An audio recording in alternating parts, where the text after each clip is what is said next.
hand versus chainsaw. It looks painful. Our hospitals are taking care of more patients than ever. You're all right. With medical teams under constant pressure. Can Dr. Pixie come to resource, please? Somebody as poorly as this little one, we really need to treat them quickly. To meet our expectations. I'm just worried about what it's going to be like afterwards. But there's a crucial member of the team we sometimes forget. I've never ever been on a bed like this.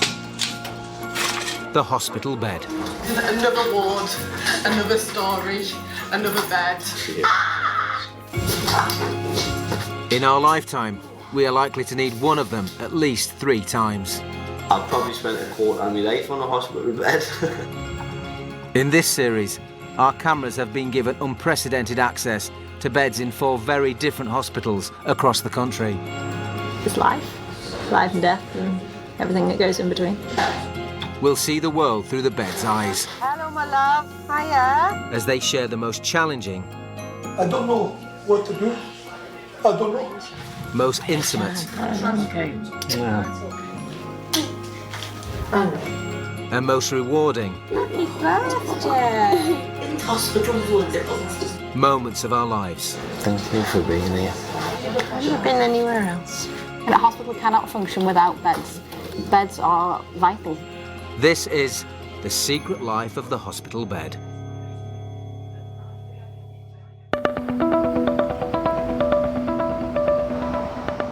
In the heart of Newcastle is the Royal Victoria Infirmary. I would imagine he'd probably be admitted with a cardiac history, and in fact he's had 6 days of pain. Its A&E department is one of only 5 units in England to have emergency consultants on call 24/7. Well, we give her some diazepam and get her in the cancer. There are 29 beds on the unit, and like the medical team, they work day and night. Often, they are busy transporting patients. You okay there? Start now. A&E Bed 9 has just become free. 22-year-old Lewis will be its next patient. He's come in with intense pain in his knee and hip. He thinks it's due to a condition he's had since birth. Basically, I was born with bilateral talipes, which is better known in layman's terms as clubfoot, where I had my feet the opposite way around and snap back into place. Around 1 in every 1,000 people is born with a clubfoot. With quick treatment, most recover early in life. But Lewis has had complications and still suffers pain. I'm not sure if the pain's coming from my spine into my lower back, or if it's actually to do with just the muscles in my leg or what. My entire leg just goes numb, and I get no feeling in it, and then all of a sudden my muscle will sort of jump and tighten. But when it tightens, it doesn't relax again, it just stays tight, and after my leg starts seizing up and twisting in like that, and that's where the pain comes from, and it's just ridiculous. I do have them days where I just want to cry and cry and cry, don't go to work, and I just want to sit in and just feel sorry for myself. Lewis settles onto A&E Bed 9.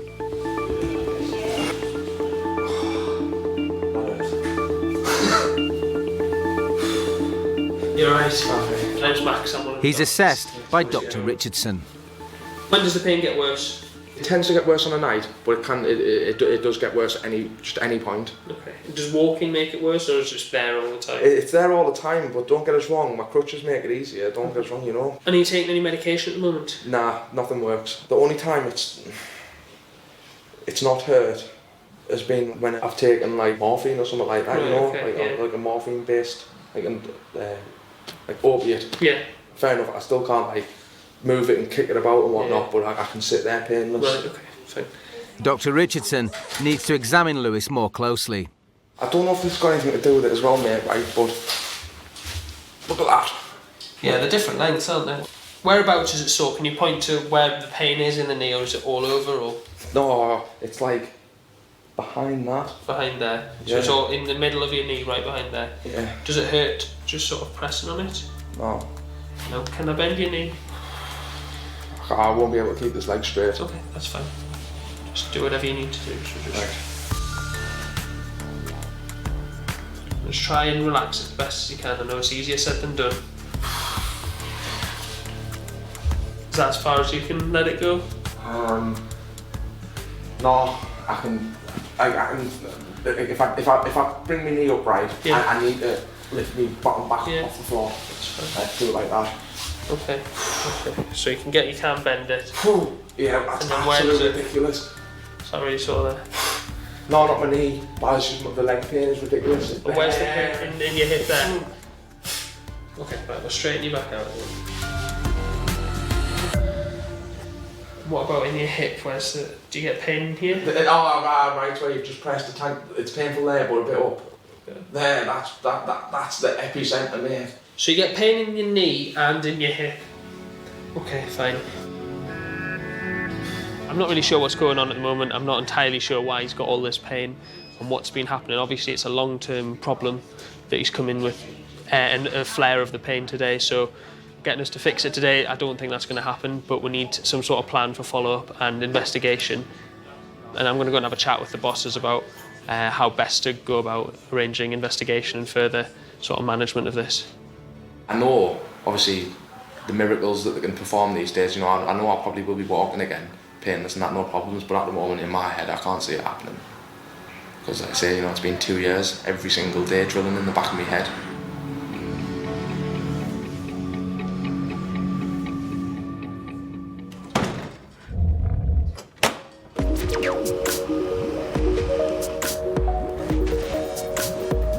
The Pediatric A&E department at the Great North Children's Hospital is run by medical staff who are specially trained in children's healthcare. Hello, PTD. Their 9 beds deal with just over 30,000 children a year. I'm a little bit scared. The PSC's just phoned me about a young lad that is coming from gastro clinic. So he does need to book in and then I'll get him seen and I'll send him back up to you. Okay, thanks love, bye. High on the list of ailments are head injuries, up to 2,000 a year. You will have a little scar here, but you won't know it's there unless one day you get your hair shaved off. Pediatric Bed 27 is ready for its next patient. 5-year-old Daniel has suspected concussion. He's come in with his dad, Andy. Daniel had a bit of an accident at school today. Someone ran into Daniel and Daniel went flying across the ground and hit his head off the ground. Yeah. Okay. Where the big scrape is. Daniel? Oh. Yes. Daniel, come on. Nurse practitioner Rain takes Daniel to Pediatric Bed 27. You're going to come through and have a little sit on our bed, is that okay? If you have a little sit up on there. Are you Dad? Yes, I am. Lovely. I'm Louise, I'm one of the nurse practitioners here. I'll just give my hands a wash and if you have a climb up on the bed, I'll sit on there. You up. Whoa, jump up. There you go. Oh, big boy. The first task is to rule out concussion. Oh, do you remember everything that happened? You didn't have a snooze or anything? I didn't. You didn't have a snooze. Have you been sick? No. No, that's good, isn't it? And how do you? I wasn't tired. You weren't tired. That's good. Have you had anything to eat today? Had you had your lunch? Yeah, tuna sandwich. A tuna sandwich. You look at my big nose up there. I'll just see what colour they are. Brilliant. Pop your head up in the air. I'll have a little look up your nose. So if you go like that. Okay. And have you had a nosebleed or anything like that? It doesn't look like you have. No. With no obvious signs of concussion, Nurse Rain needs to assess Daniel's facial injury to check for broken bones. And then what I'm going to do, we'll have a little feel of your face. And do you like our comfy bed? Or not really? Is it like your bed? It's comfy enough if I put my shoes off. Yeah.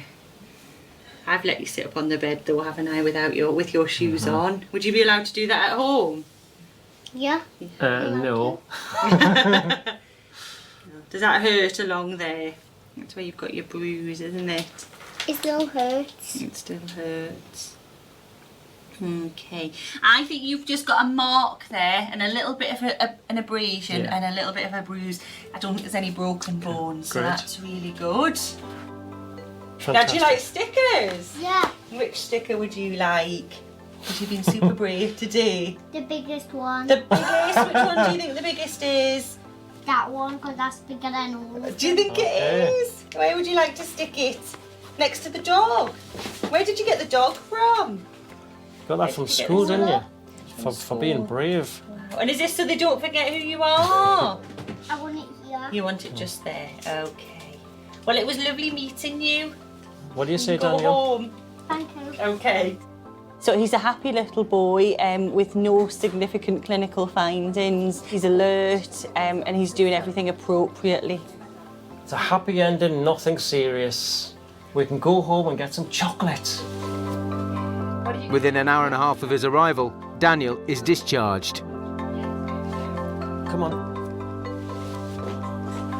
Pediatric bed 27 is prepped ready for its next patient.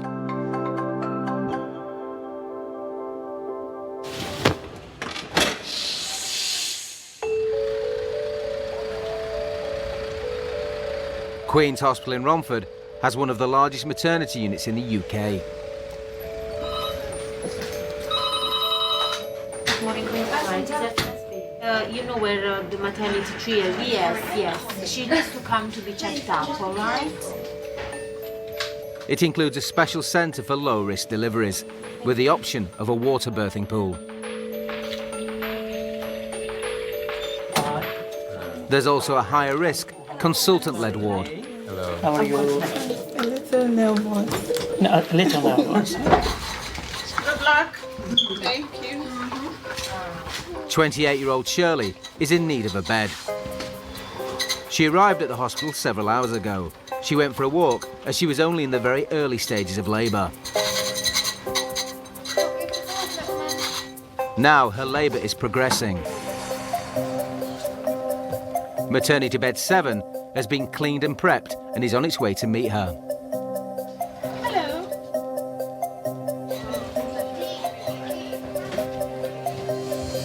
Shirley, you can go on the bed when you are ready, okay? That's great. Yeah. I was advised to walk around and was just sitting in the restaurant and having a contraction. And I had a gosh, the water broke. Oh, but hopefully no one saw that. Shirley has come in with her 8-year-old son, OJ, her mum and her friend, Ona. We're close family friends, more or less family. She's doing really well, very calm. So yeah, I don't think that would be me. When she gave birth to OJ 8 years ago, Shirley tried to keep things natural, but she did have the painkiller pethidine. This time, she wants no pain relief. I wanted as natural as possible. I wanted a pool bed. But tests have revealed she has an infection, which if untreated, could put her unborn baby's life at risk. She won't be able to use the birthing pool. I can't have the water bed anymore. It has to be bed birth. So that one is out of the window now? Yeah. Babies born with the strep B infection that Shirley is carrying are at serious risk if untreated. Okay, so now I'm going to give you antibiotics. Okay, through there. Midwife Boachi administers intravenous antibiotics. We have to give antibiotics before baby is delivered. If antibiotics is not given before baby delivers, baby needs to have antibiotics. So we normally try to prevent it so that we don't have to, the babies don't have to go through all this pain and stuff. Shirley must stay on the high-risk ward for the duration of her labour, so midwives can monitor her closely.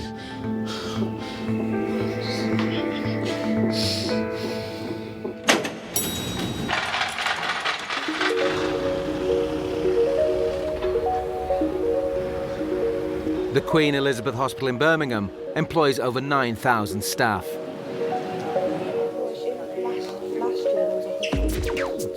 Listen, my dear, give us the sex split of the patients that you want us to house. Are they definite go home tomorrows? Okay, bye. The day surgery unit is run with military precision. Yep, lovely, thank you. We all know what needs to be done. Bring the patients in, get them sorted out, let theatres know. It doesn't matter who does it, as long as it's done.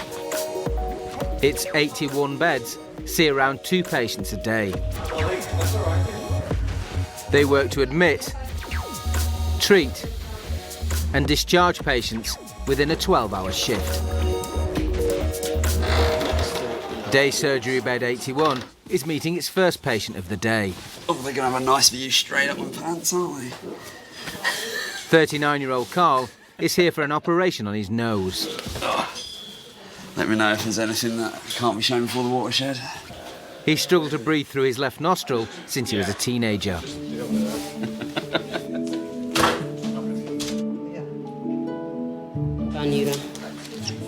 He's looked after by Nurse Tom. Carl has already had 2 exploratory procedures this year. In March, I was hospitalised because my eye inflated, and it was because of my nose. It's always been like my left nostril. I've never been able to really breathe through it properly, and well, I was fine with it, but then I got an infection in my left side, and because I couldn't really breathe properly or clear my nose properly, it built up and built up and built up, and suddenly one night it just inflamed, and like my whole eyeball inflamed, and I ended up in hospital for 3 days. It was really quite scary for a while, because until they operated to drain it, my eyesight was just double vision. Carl relies on his eyesight for his favourite hobby. I'm something of an indie filmmaker in my spare time. I've done my first ever proper short film, which is a zombie film. It's a 6.5 minute gore fest, but comedy, zombie comedy, which we shot right in the centre of Birmingham, like in the middle of the weekend on a busy Saturday. This time, he may have to have a stent inserted to keep the nasal passage open. That would mean being unable to breathe properly through his nose for over a week. Carl's consultant surgeon is Dr. McClelland. I'm all right. Good. So the reason we're doing it all is to improve your breathing. Yeah. Main risks we talked about: bloodstained discharge, usually heavy for a day or 2, and then pink tinge watery for a couple of weeks. Small risk of infection, so we'll get you washing your nose out with a saltwater wash, keeping it clean until it heals. And it usually takes about 4 weeks for it to start cleaning itself. Okay. See you a little bit later. Right, yes. It's day surgery bed 81's job to get Carl to the operating theatre on time. I think the main thing I always worry about just before I go under is just that moment of like, is this it? There's always that slight moment where you just think, what if? So maybe that's me, I'm morbid. Okay. Thank you very much, Paul. Okay, no problem. Right then, sir. What we're going to do now, I'm going to put some bits and pieces on you, keep around you while you're asleep. All right? Carl separates from day surgery bed 81 for his operation. In less than an hour, a lifelong breathing problem could be gone forever.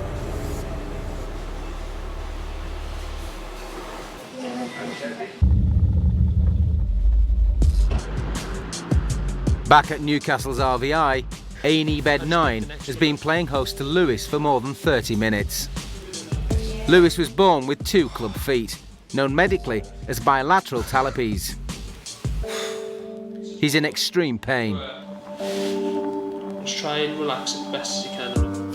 He's come into A&E to see if they can locate and relieve the pain. He's being treated by Dr. Richardson. Is that as far as you can let it go? Yeah, and then where does it?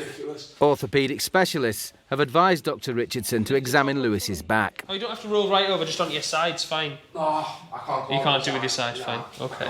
Would you mind rolling up? Yeah, sure, yeah, fine. It's okay. Right. When I sit down, yeah, it doesn't even have to be for a long period of time. If I've sat on a settee for like 5-10 minutes, yeah, my whole entire region here goes completely numb. Yeah. And I can't feel it when I touch it. Okay. But that there, whatever, hold on, let me just find the spot. That all in there, that is so ridiculously tender, it is unbelievable. Okay.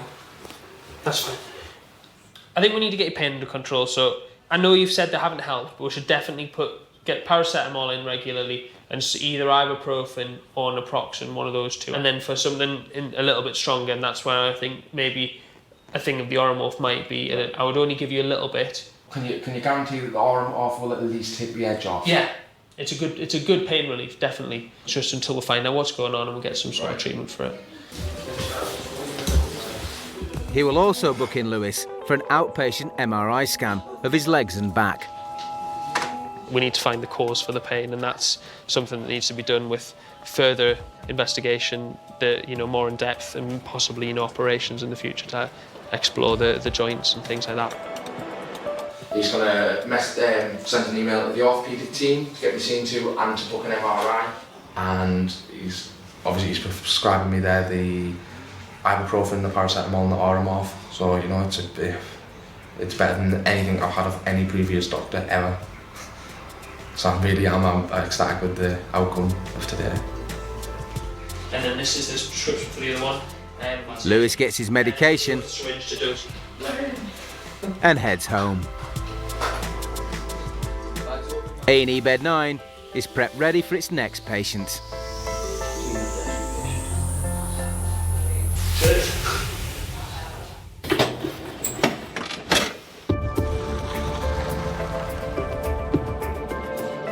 "75-year-old Josephine is next in line for A&E bed 9. Her son Barry and daughter-in-law Julie fear she may have had a stroke. She's lost control of one side of her face. It's not an ordinary pain that you would take a tablet for. And I can't blink my eye, which is really irritating. It'll not blink because that side of my face is paralysed. Josephine was a nurse for 53 years. I don't like being on the side of the hospital bed. I like to look after her, not to be there. I wasn't going to do anything about it. They came over and decided I should come here. You just need to get in as quickly as possible so they can diagnose the issue. If it's a stroke, they always say the faster the better. So that's the worrying thing. Josephine is concerned that she may have to miss her grandson's wedding next week. Well, my grandson's getting married on Saturday, and I've been asked to do his speech because his mum's no longer with us. So he asked me. It's all wrote down, it's all sorted. Just little things about my daughter, obviously, who's no longer with us, and how well the children have turned out with not having a mum.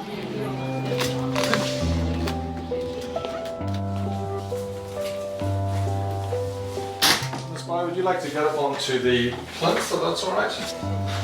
Josephine settles onto A&E bed 9. She's assessed by Dr. Dolan. So this all started with a headache, as far as you're aware. No trips or falls. Any visual changes? Visual disturbance? Well, just because this eye is irritated. Irritated. My plan going into a patient where there's facial weakness is I need to rule out a stroke. So I think about the worst possible diagnosis and I work back from there. Right, I'm going to get you to do a few things. Grip my hands as tight as you can, hold them there. So I try to rule out the stroke as the sort of first point, and then I'll look towards what is most clinically likely. Lift this up slightly, hold it there, don't let me press it down, don't let me pull it up. Facial weakness, arm weakness, speech slurring, they're the things that people will alert to stroke, and they're the things that people should present to hospital with if they're concerned about a stroke. Try to blow your cheeks out like this. Okay. So you're struggling with that? Okay. Through a series of tests, Dr. Dolan aims to establish if Josephine's limited movement affects more than just her face. The symptoms, especially in the face, are very, very similar. Well, yes. The rest are all right. No, that's not happening. We're going to get it checked out. End of story. If it does, she may have suffered a stroke.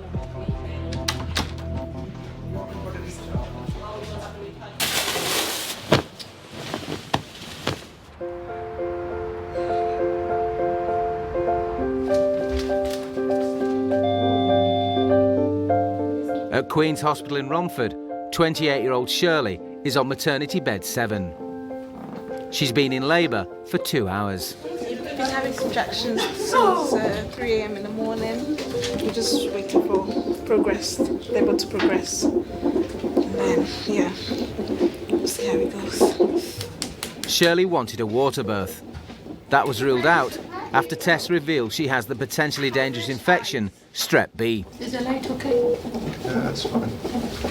Shirley came into hospital with her 8-year-old son OJ, her mum and friend Ona.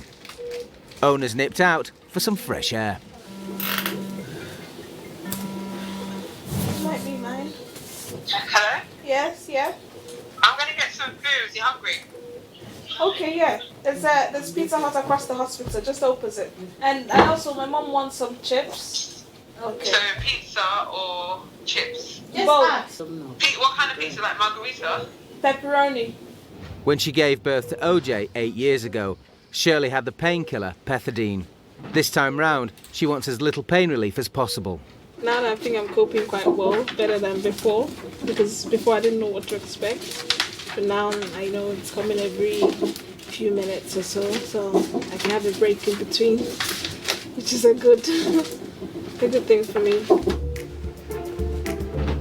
He's not picking any interest in this. Hopefully you will when the baby comes out. Women in labour are often advised to move around to help progress the birth. Distract myself from the pain. I have lots of pizza. And I got it 7-Up. Some chips? Yeah. Shirley is trying everything she can to alleviate the pain. Are you going to be sharing your toys though?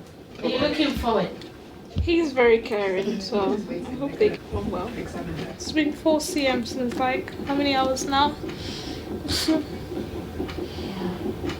I hope it progresses quite quickly. Midwife Boachi is looking after Shirley today. The next bit will be they'll give you hormone drip to increase the contractions more. So by increasing the contraction more, that means we'll be forcing the baby head down. Women who are induced are more likely to need intervention further down the line, but Shirley wants a natural birth. Every baby is different, and plus this one is above the 95th center, so it's a big baby on board. The head is high, so for baby head to come down, it's going to take long.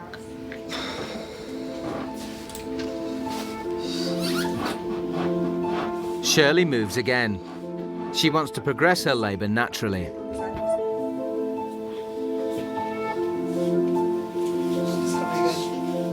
Finally, she returns to maternity bed 7. I'm just worried that it's not progressing.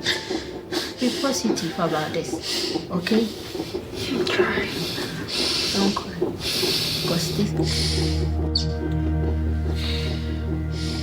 She's now been in labour for 5 hours. Her dream of a natural birth without intervention or pain relief is a challenge.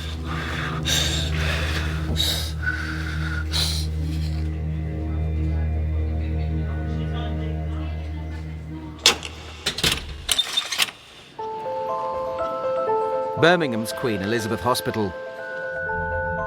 In the day surgery unit, 39-year-old Carl is back on bed 81 following an operation on his nose. Here we go. Thank you. Okay, all the best. How much do I owe you? He's had problems breathing through his left nostril since he was a teenager. Oh, forget that. How much did I drink? I feel pretty hungover. They really got on with it today. That was good. I mean, the anaesthetist was just like, boom, boom, boom. Didn't really give you a chance to think about anything. I was out before, you know. As far as things go, that was pretty smooth, I think. You know. I was out before I knew it. First to visit is consultant surgeon Dr. McClelland, who performed the operation. You okay? Yeah. Okay. I'm sort of going in waves. I feel really lucid and then really tired.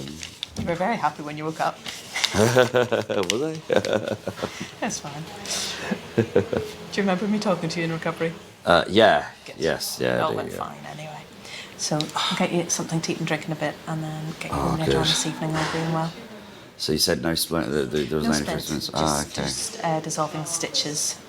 So lots of washes, keep things nice and clean. How was it up there? Was it like... Yeah, essentially the turbinate, the sidewall had scarred onto the septum. So dividing that, and it started to open up, and then just moving the septum across a little bit opened it up nicely. Okay. I can almost feel like I can breathe through it. Good, that's the plan. We'll see you later. Carl needs some time to recover. He's being helped by Nurse MacDonald. Ham sandwich. Oh, lovely. What have we got in here? It seems very heavy. That's a Kindle. All the electronic Probably bits. not going to feel like reading anytime soon. He won't be able to leave until staff are satisfied with his progress. It really just felt like a really bad hangover. I feel much better now. I had this tiny pot of orange juice, which was yummy, and it's fired up my taste buds, you know. So I now have this egg sandwich, which I'm sure will be glorious.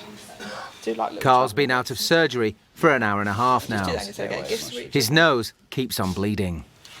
That's not really gushing at all. I don't know if it feels like it's gushing. Oh, right. Oh, well, it feels like it's dribbling, but yeah, maybe it was just a prima donna.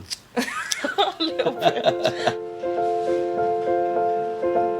bit. 15 minutes later, Carl's nose has started to bleed again. I'll send you home with a couple of these because this will happen a lot. Oozing will be quite normal, okay? Yeah, You okay. feel really all stuffy for a little bit, okay? Yeah. It felt like super clear when I just woke up from the op, you know. It was like, beautiful. It wouldn't last. I just flexed my nose. I thought it was moving from that table. No, that was me. I twitched. Oh, no. So we don't do too much to aggravate it, so we don't go clean up the nose or anything like that. We just keep the place in the box. Right. Okay. It will be a month before he knows if the operation has been successful. Fancy getting out of jail? Yeah, I wouldn't mind, but I need to text my girlfriend to come get me. So. We can start getting dressed. All right. I guess the main problem with this over the years has been the lack of sense of smell. I'm hoping this fixes it. I might realise how bad the wine I drink is or something.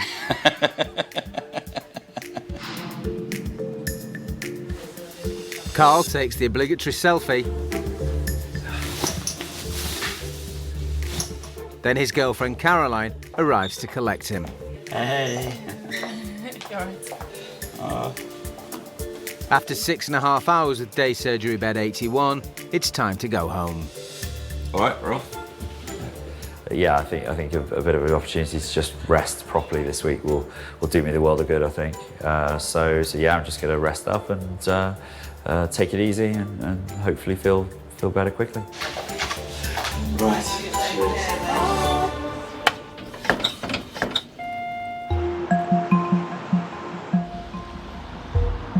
Back in Newcastle at the RVI, A&E bed 9 has been with 75-year-old Josephine for 30 minutes. She's come into A&E with a suspected stroke, having lost the control of half her face.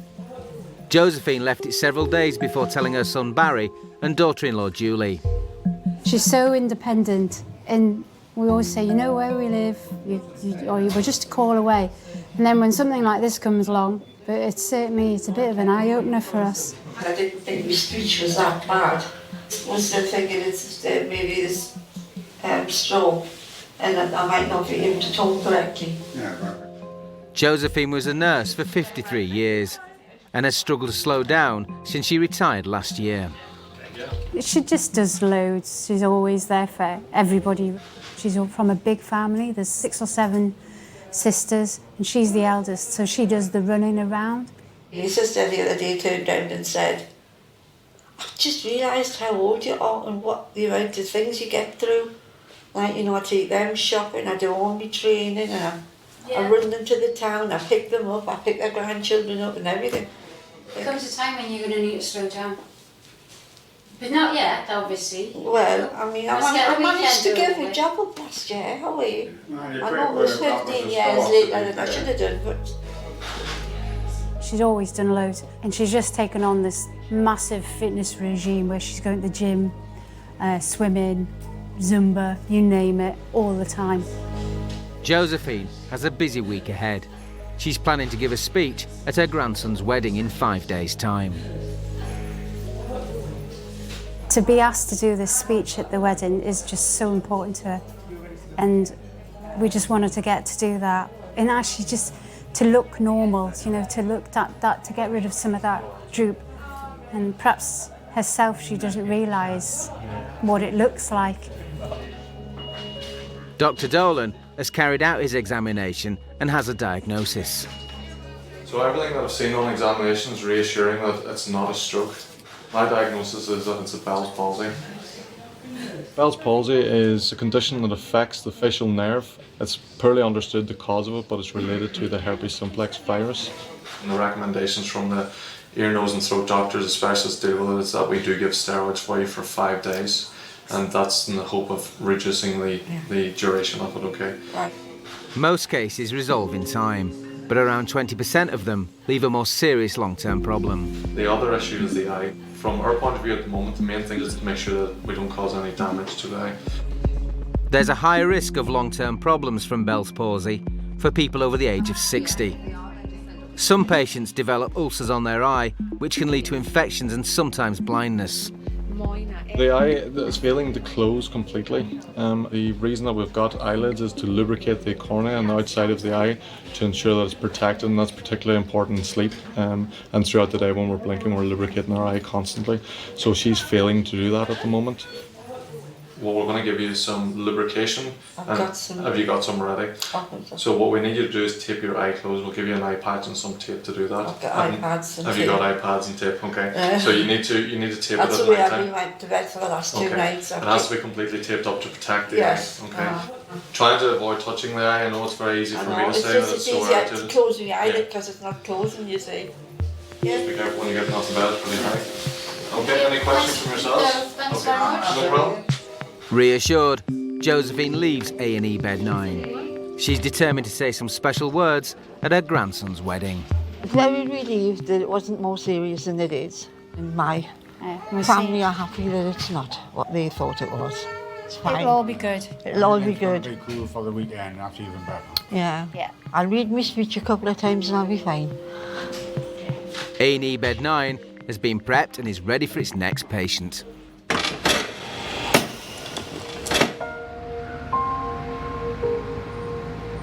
Back in Romford, at Queen's Hospital Maternity Unit, 28-year-old Shirley has been in labour for well over 5 hours. Her mum, her son OJ and friend Ona are by her side. Slower. Okay, squeeze my hand a bit now. Squeeze it. You're doing well. She wanted a natural birth without pethidine or even gas and air, but the pain is getting to her. I think I'm gonna go for whatever now. CS, epidural, whatever. It's too much. Which one do you want? Midwife Boachi has been with Shirley throughout. Her shift has come to an end. My name is Ivani. I'm looking after you tonight. Midwife Guri is now taking charge. Okay, Shirley, I'm gonna examine you. Shirley has the potentially dangerous infection Strep B, but has been treated with intravenous antibiotics. She's been resisting the use of any painkiller. She wasn't using the gas and air, but I've encouraged her to do, and I think that sort of kept her, seemed to keep her calm now. She's much more calm now compared to before. She consented to epidural, but I think now though she changed her mind again and just going with the gas and air. Just going to lower the back. Midwives and doctors on the consultant-led labour ward are keeping a close eye. They're worried the labour is taking too long.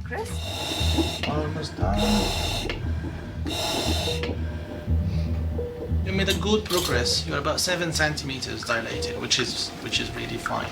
So basically, we just keep an eye on you, and then we'll come and examine you in 4 hours' time.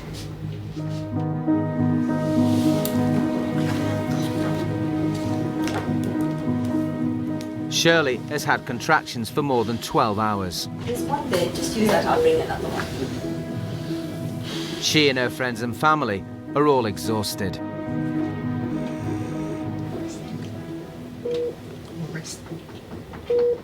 Hasn't slept since 3 a.m, so makes sense. I just wanted to see the baby today. And what will happen since I leave? It's gonna happen, isn't it? Can you open your eyes? Open your eyes. Staff are getting concerned about the baby and want Shirley to give birth soon. Midwife Guri calls on Sister Gorska for help. Shirley, can I examine you? Shirley, come on, help us now. We want to help you get baby out. Come on. Baby's getting tired in there. What she needs to do? She needs to stop using gas right now. And this leg. Pull this leg here. Leave your gas. Don't use gas right now, okay? Sometimes they need that second person coming in to say, come on, you have to do it. We have to get this baby out if things don't look, not looking, good. And we need urgency to get this baby out.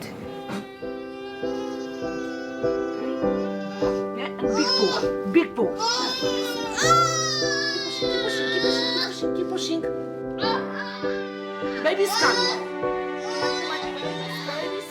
Finally, just after midnight, after 12 hours on maternity bed 7, Shirley gives birth to a baby boy. How are you? That's it. Weighing a healthy 10 pounds, 8 ounces. Son, happy birthday, young man. It's a very good experience. I think she did really well. She didn't make noise, but I still think she did really well. Feels good. Yeah. I'm so tired. Exhausted. Yeah.